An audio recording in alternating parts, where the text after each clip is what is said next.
기도합니다. 아멘. 사도행전 1장 8절 말씀에 오직 성령이 너희에게 임하시면 너희가 권능을 받고 예루살렘과 온 유대와 사마리아와 땅끝까지 이르러 너희가 내 증인이 되리라 하셨습니다. 오늘 본문은 드디어 유대와 사마리아를 넘어서서 복음이 이방에까지 전해지게 된 이야기를 담고 있습니다. 유대인에게서 이방인에게로 복음의 물꼬가 터지는 장면을 담고 있는 것이죠. 그 일에 있어서 하나님은 고넬료를 사용하셨고 또 베드로를 사용하셨습니다. 사도행전을 성령행전이라고도 하지요. 성령의 역사 가운데 사도행전은 아주 중요한 일들이 연달아 일어나는 것을 볼 수 있는데요. 오늘 본문을 통해서 하나님의 역사는 무엇을 통해 일어나는지 세 가지로 정리하여 살펴보도록 하겠습니다. 하나님의 역사는 무엇을 통해 일어나는가? 첫 번째는 기도하는 자를 통해서입니다. 고넬료도 또 베드로도 기도하는 사람이었습니다. 고넬료 중심으로 함께 살펴보겠습니다. 2절 말씀이 고넬료가 어떤 사람인지 말해주고 있는데요. 2절 말씀 함께 읽겠습니다. 그가 경건하여 온 집안과 더불어 하나님을 경외하며 백성을 많이 구제하고 하나님께 항상 기도하더니. 고넬료가 얼마나 많이 기도하는 사람이었는지 이렇게 성경에 기록되어 있는 것입니다. 항상 기도하는 사람이었다. 하나님 보시기에 항상 기도하는 사람이었다고 합니다. 어떤 면에서 이 묵상을 하는데 제 안에 부러움이 일어나는 것 같더라고요. 저도 기도한다고 하지만 정말 하나님 보시기에 내가 과연 항상 기도하는 사람일까? 부러움이 생겼습니다. 그런데 신기한 것이 하나 있습니다. 고넬료는 백부장이었죠. 100명의 군사들을 지휘하는 장군입니다. 고넬료는 로마 제국의 장교로서 식민 지역에 대한 막강한 권한이 있었을 것입니다. 그가 하나님, 이스라엘의 하나님, 피식민지의 국민들이 섬기는 신을 섬기게 된 거죠. 이것이 결코 흔치 않은 일이었을 것 같습니다. 고넬료는 하나님을 경건하게 믿었던 로마 제국의 장교였던 것이죠. 사회적인 지위와 신분이 있었던 고넬료와는 대조적으로 베드로는 피식민지의 어부 출신입니다. 나중에 고넬료가 베드로를 만났을 때 아주 정중하게 대하잖아요. 그 모습을 통해서 고넬료의 신앙과 또 그 사람의 됨됨이에 대해서 저희로 가늠하게 해주는 것 같습니다. 많이 구제하고 항상 기도했던 고넬료. 하나님께서 얼마나 고넬료를 기뻐하셨을까요? 기도란 하나님을 사랑하는 마음이 있어야 되는 것이고 구제는 사람을 사랑하는 마음이 있어야 되는 것이잖아요. 고넬료는 하나님과의 관계에서 또 사람과의 관계에서 제대로 서 있었던 사람 같습니다. 하나님은 천사를 보내셔서 고넬료에게 말씀을 하시는데 3절과 4절 말씀을 함께 읽겠습니다. 하루는 제9시쯤 되어 환상 중에 밝히 봄에 하나님의 사자가 들어와 이르되 고넬료야 하니 고넬료가 주목하여 보고 두려워 이르되 주여 무슨 일이니까.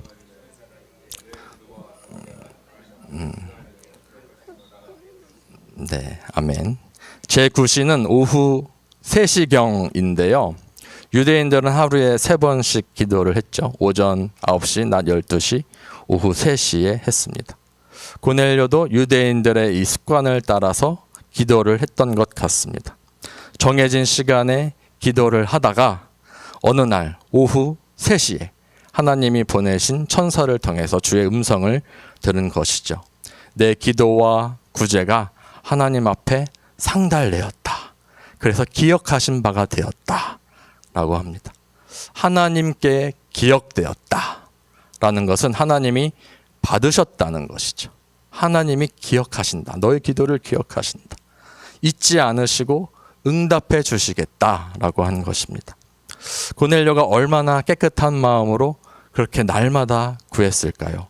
저와 여러분의 기도도 이 자리에서 드리는 기도가 하나님께 기억되는 은총이 있기를 축복합니다.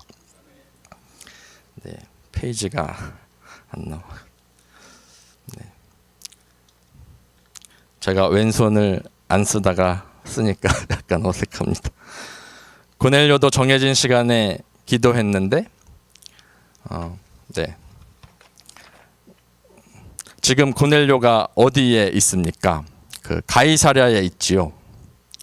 베드로가 곧 가이사랴에 오게 됩니다. 지금 그러면 베드로는 어디에 있나요? 욥바의 그 무두장이 시몬의 집에 있습니다. 사도행전 9장을 보면요, 유대와 갈릴리아와 사마리아의 교회가 평안 가운데 든든히 서갈 무렵 베드로는 사방으로 두루 다니면서 순회 전도 여행을 시작하였습니다.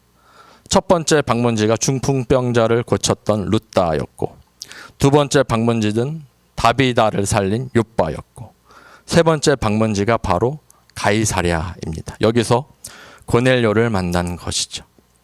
지금 고넬료는 가이사랴에 있고 베드로는 욥바에 있습니다. 이 두 장소는 대략 50km 정도 떨어져 있다고 합니다.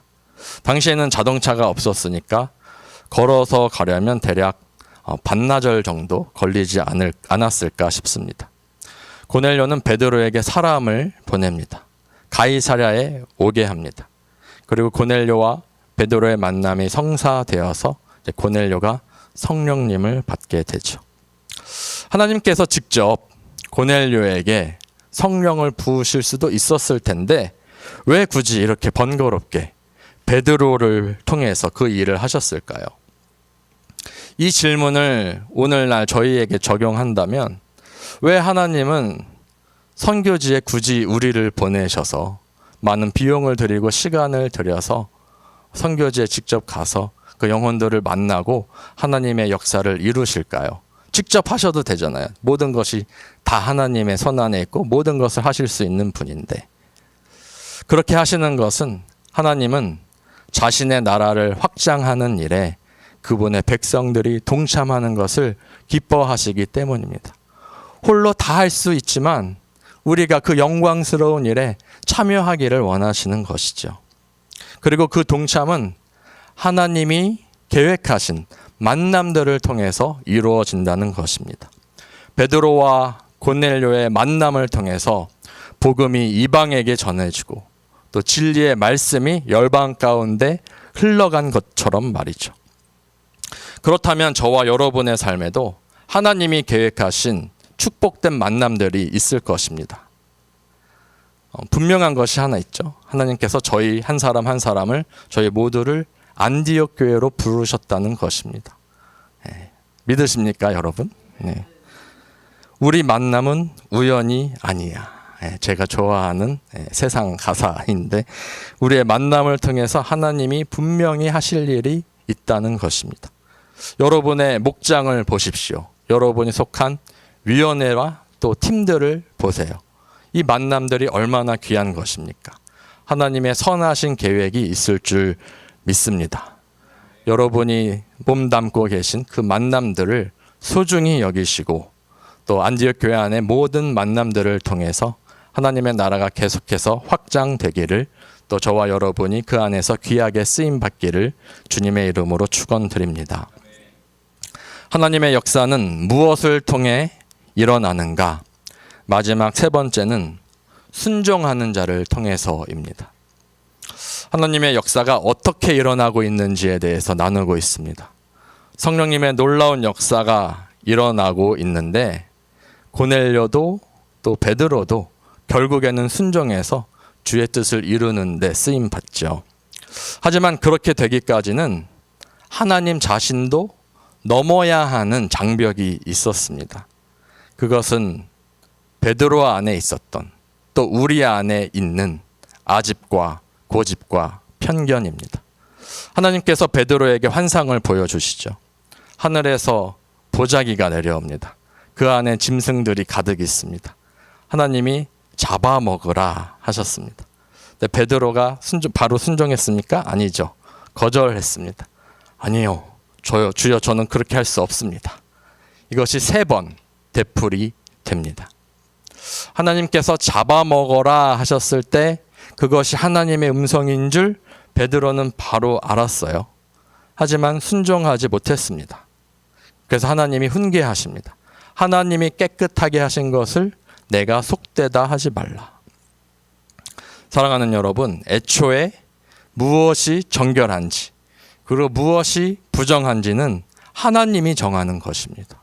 저와 여러분은 하나님이 말씀하신 대로 순종하면 되는 것이죠. 하나님께 순종할 때 하나님의 뜻이 이루어지고 그분의 나라가 확장이 됩니다.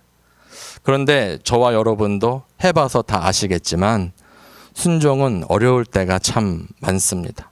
베드로의 어려움은 무엇이었냐? 왜 먹을 수 없었나? 하나님께서 율법에 먹지 말라고 한 것들이 있기 때문입니다. 그것들이 보자기 안에 있었기 때문이죠. 하나님께서 금하신 것인데 이제 와서 먹으라고 하시다니 아마 베드로는 모순을 느꼈을 것입니다. 유대인들의 핵심은 율법인데 그 모세의 율법을 부정하라고 하니 베드로가 어떻게 먹을 수가 있겠어요? 마음속에 큰 저항이 일어났을 것입니다. 하나님 이건 아니죠. 저는 이렇게는 못합니다. 베드로는 순종할 수가 없었습니다. 그러나 예수 그리스도께서는 십자가 사건으로 그 모든 율법의 의를 이루셨습니다. 사랑으로 율법을 완성하셨죠. 이제 율법은 폐하여졌고 율법의 시대는 지나갔습니다. 하나님께서 깨끗하게 하신 것을 내가 속되다 하지 말라. 하나님께서는 베드로가 이방인들을 그 하나님이 금하신 그 짐승들처럼 부정하게 여기고 있다는 것을 매우 잘 아셨습니다. 그래서 이 환상을 보여주심으로써 내가 생각하는 것처럼 베드로 네가 생각하는 것처럼 이방인들이 그렇게 부정한 것이 아니야. 이미 내가 깨끗하게 했어. 그렇게 말씀하심으로써 이 되풀이되는 환상을 통해 베드로의 편견을 하나님은 무너뜨리시는 것입니다. 베드로는 참 훌륭한 사도입니다. 그는 이미 성령을 받았습니다. 그런데 성령을 받았다고 해서 이 복음의 풍성한 내용이 단번에 다 깨달아지는 것은 아니구나. 그가 살아왔던 문화의 영향력, 또 오랫동안 지켜왔던 율법, 또 고정관념과 편견에서 벗어나는 것이 필요했습니다. 그래서 하나님은 그의 고정관념을 무너뜨리시고 다시 진리를 깨닫게 하시고 베드로를 설득하십니다. 베드로뿐만 아니라 저와 여러분도 나 나름대로의 편견과 아집과 또 고정관념이 있을 것입니다. 저희가 편견에 사로잡혀 살아간다면 주님의 음성을 들어도 그것에 순종하기가 너무 힘이 들어요. 내 생각이 있다면 하나님 앞에 내 의견을 주님 앞에 주장한다면 하나님 이건 아니잖아요. 주님이 말씀하셔도 내 생각이 그 위에 있어서 순종할 수가 없습니다.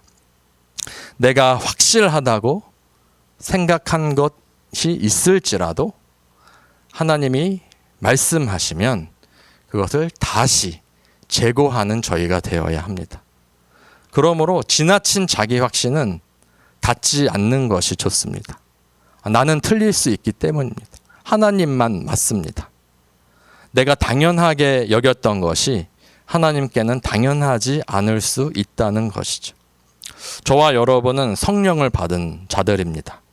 그러나 베드로처럼 저희 모두에게도 편견이 있고 고집이 있습니다. 살아온 환경과 문화, 또 굳어져 있는 생각의 패턴들, 또 삶의 습관들로 형성된 것들이 누구나 있기 마련이죠. 그것들이 하나님의 음성을 듣고 또 순종함에 있어서 방해가 되기 때문에 우리는 하나님을 온전히 따르려면 이런 것들을 반드시 깨트려야 합니다. 율법의 짙은 영향력 속에서 살았던 베드로를 하나님이 깨트리셨다면 저와 여러분 안에서도 하나님은 그 일을 능히 이루실 수 있습니다. 중요한 것은 저와 여러분이 하나님 앞에 순종하고자 하는 마음이 자신을 내어드리고 진정으로 순종하는 한 분 한 분 되시길 축복합니다. 말씀을 마치도록 하겠습니다. 하나님의 역사는 기도하는 자를 통해서, 하나님이 계획하신 만남을 통해, 또 순종하는 자를 통해 이루어진다는 것을 살펴보았습니다. 하나님은 기도하는 자에게 은혜를 베푸십니다. 특별히 정해진 시간에 주님 만나기를 사모하는 은혜가 있기를 바라고요. 저와 여러분을 하나님께서 안디옥 교회 가운데 불러주셨기에 저희가 만나는 공동체 안에서의 모든 만남들을 소중히 여기는 은혜가 있기를 바랍니다. 또 저와 여러분이 고정관념을 벗어나 오직 하나님께 순종하는 은혜가 있기를, 그리하여 하나님의 역사에 동참하는 저희 모두가 되기를 주님의 이름으로 축원드립니다. 가능하신 분은 자리에서 일어나셔서